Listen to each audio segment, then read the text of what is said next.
Otra mañana sangrienta en Culiacán.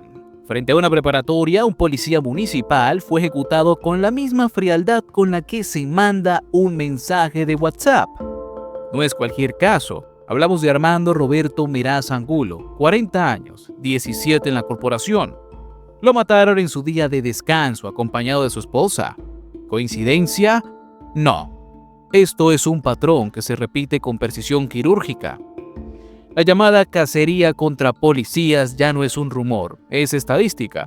La facción conocida como La Chapiza aparece en reportes y acusaciones. Y aunque las autoridades repiten el mismo guión de se investigará, habrá apoyo, no habrá impunidad, la realidad es otra. En Culiacán los policías mueren más que en cualquier otra parte. Y mueren así, sin enfrentamiento, sin defensa, casados, incluso cuando deberían estar protegidos. La pregunta que queda es brutal. ¿Qué significa ser policía en Sinaloa hoy? ¿Un uniforme? ¿Un blanco? ¿Una sentencia? En este video vamos a contar el caso de Meraz Angulo, pero también la fotografía más amplia, cifras, antecedentes y el espejo nacional de Guanajuato y San Miguel. Como siempre, vamos por partes. Armando Roberto Meraz Angulo no era un novato. A sus 40 años llevaba 17 dentro de la corporación municipal. Era un agente con experiencia, curtido en patrullajes y operativos. Pero esa mañana, del 21 de agosto del 2025, no estaba en funciones. Era su día libre. Iba en un Nissan Tsuru blanco acompañado de su esposa. No era una patrulla, era su vida cotidiana. Y aún así, lo cazaron. El ataque ocurrió en la calle Josefa Ortiz de Domínguez, frente a la preparatoria Emiliano Zapata, en pleno sector de Ciudad Universitaria. Un escenario donde lo último que se espera es una ejecución. Estudiantes, maestros y vecinos quedaron en shock y no lo podemos culpar. Los sicarios actuaron con impunidad absoluta. Dispararon directo, sin persecución ni enfrentamiento. El mensaje era claro. Aquí no hay reglas. Su esposa sobrevivió físicamente, pero el impacto fue devastador. Crisis nerviosa, gritos, impotencia, el contraste de un día común convertido en tragedia. La Secretaría de Seguridad Pública y Tránsito Municipal confirmó el asesinato y anunció apoyo a la familia. La Fiscalía abrió la carpeta de investigación correspondiente, protocolos que se activan, comunicados que se repiten, pero el hecho no cambia. Un policía más ejecutado en Culiacán, cazado como presa fácil, parte de una estadística que crece sin freno. Los asesinatos de policías en Culiacán lamentablemente no son un producto del azar, tienen un patrón bastante claro, y lo más escalofriante es que ese patrón se repite con disciplina militar. Primero, tenemos la elección del momento, los días de descanso. Atacar a una gente cuando no porta uniforme ni arma reglamentaria reduce al mínimo cualquier defensa. Segundo, la elección del lugar, espacios públicos de alto tránsito, en el caso de Meraz Angulo, frente a una preparatoria en horario matutino. El objetivo no era solo eliminarlo, era sembrar miedo. El tercero es la forma. Ataques directos, sin persecución ni enfrentamientos. Llegan, disparan y se van. Es un modus operandi que evidencia planeación, vigilancia previa y una intención clara de mandar mensajes. Mensajes de control, de poder, de impunidad.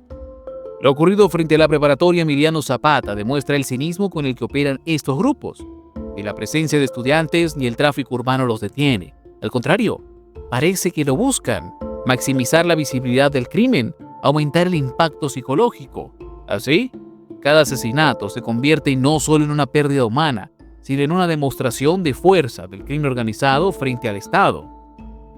El caso de Armando Roberto Meraz Angulo no es aislado, es parte de una estadística que se desborda.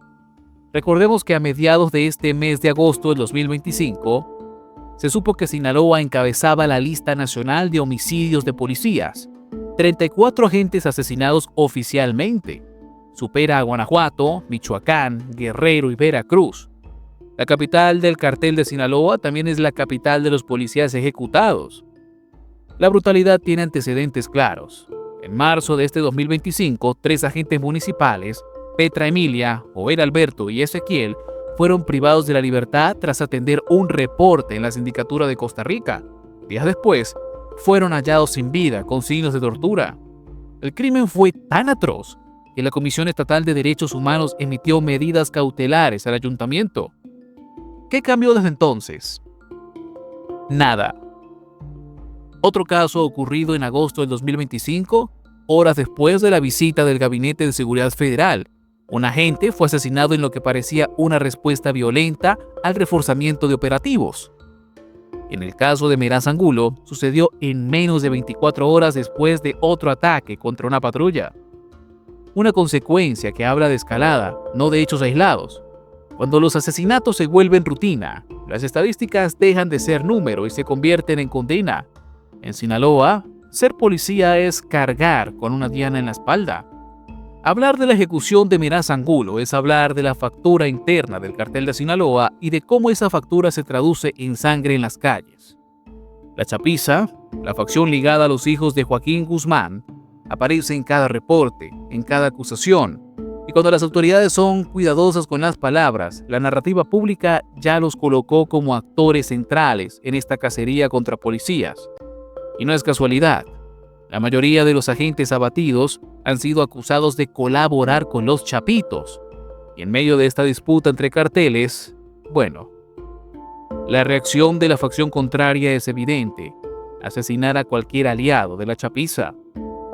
La disputa interna exige exhibiciones de fuerza y los cuerpos de seguridad local terminan convertidos en trofeos de guerra. Y esto fue lo que le pasó a Meraz Angulo, quien fue acusado de colaborar con los chapitos. Que un policía sea asesinado en su día de descanso no solo habla de vulnerabilidad individual, habla de inteligencia criminal. Los agresores saben dónde viven, qué carro manejan, qué ruta siguen. Eso no es improvisación, es vigilancia previa, es control territorial. La falla está en que los protocolos de protección institucional prácticamente se evaporan una vez que el uniforme se cuelga en casa. El Estado responde con declaraciones y operativos reactivos, pero la pregunta sigue: ¿qué garantías reales tiene un policía en Sinaloa de sobrevivir fuera de servicio? La respuesta, hasta ahora, es ninguna. Y esa ausencia de protección convierte cada día libre en una sentencia latente. La ejecución de Meraz Angulo no es solo un capítulo de Culiacán, es parte de un guión nacional que se repite. En Yuriara, Guanajuato, un operativo conjunto rescató a una víctima de secuestro tras un enfrentamiento. Se aseguraron vehículos robados, un arma larga, cargadores y equipo táctico. Nadie fue detenido, pero fue un saldo blanco para las fuerzas del orden. ¿Eso es victoria o simple contención? Días antes de San Miguel de Allende, la violencia irrumpió en una fiesta patronal. Hubo 2 muertos y 17 heridos, la mayoría jóvenes. Balas en medio de música y rezos. Una escena que resume la crudeza del presente. El crimen aparece donde menos espera. En una calle, en una celebración, frente a una escuela. Los comunicados oficiales insisten en coordinación, en presencia militar y carpetas de investigación. Pero la realidad es otra. Ataques selectivos, quirúrgicos y cada vez más audaces. En Culiacán, en Guanajuato, en cualquier punto del mapa, la violencia aparece 2 pasos delante del Estado. El caso de Meraz Angulo es tragedia y advertencia. Ser policía en México es vivir con la certeza de que en cualquier momento, en cualquier parte del día, incluso el del descanso, puede ser el último. Suscríbete, comparte y comenta. Recuerda que somos Nación y Frontera, y estamos aquí para traerte la verdad.